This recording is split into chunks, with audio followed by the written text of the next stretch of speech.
Why a nickel and not 5 pennies? Sorry, I buried my eraser and pencil under my paper and just now noticed it. All right, there are new words to practice. Say each word 10 times. You guys can practice that one on your own.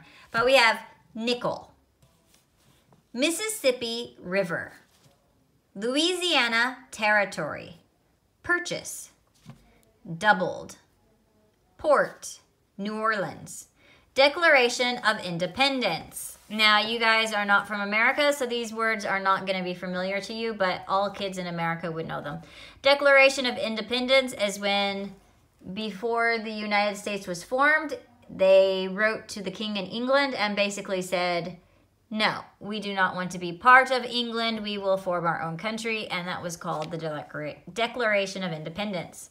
New Orleans. New Orleans is a city in Louisiana. Port. Port is like a harbor or an area where ships come and they meet the land. Doubled. We know doubled, like 2. 2 doubled is 4. 4 doubled is 8. Purchase, when we buy something.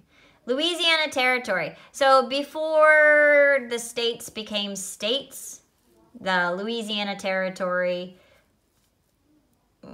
now they're states, but there was a big group of land, and they called it the Louisiana Territory. Mississippi River. The Mississippi River is obviously the name of a river, and the river is called Mississippi. Nickel. The nickel is a coin in America. It is equivalent to about 5 yen. So choose one new word and write. I will do nickel.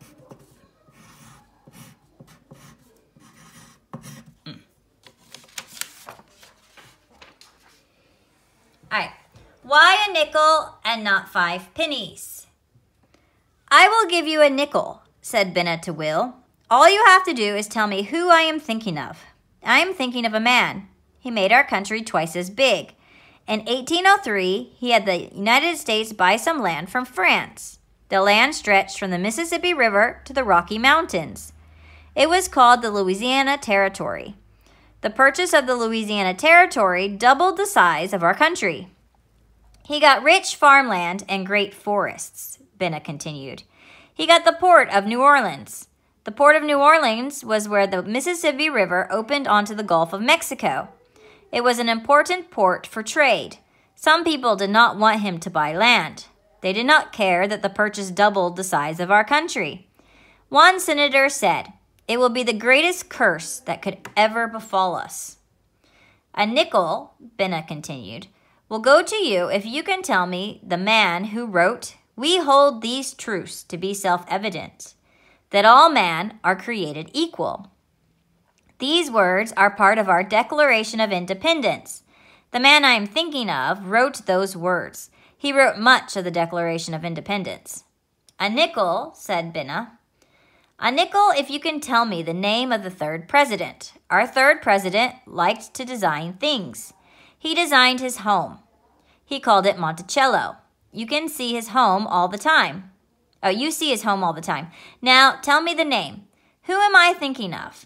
Tell me, you will not get 5 pennies. You will get a nickel.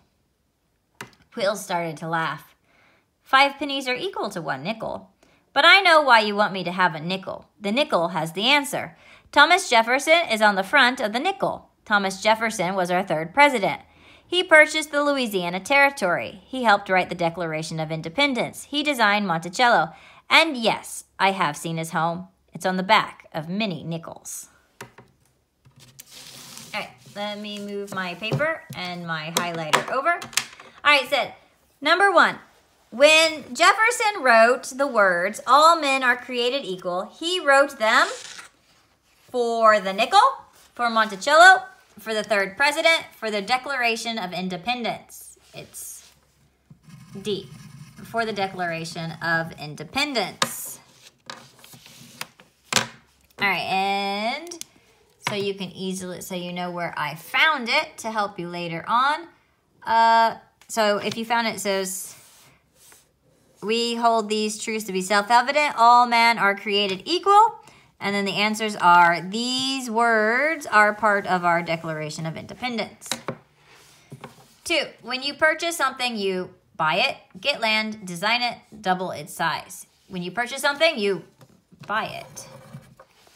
This story is mainly about a nickel, the president, Thomas Jefferson, the Louisiana Purchase. Now, yes, they do mention the word nickel a lot, but they don't really actually talk about a nickel per se. And so our answer is, we want Thomas Jefferson, because it's all about things that Thomas Jefferson has done. All right, move my paper, sorry. If the senator who said the Louisiana Territory Purchase was the greatest curse that could ever befall us were alive today, he would most probably say it had been a good purchase, stop New Orleans from being a port, tell us we should sell it back to France, think the United States should not have a president. So, what do you guys think it would be about?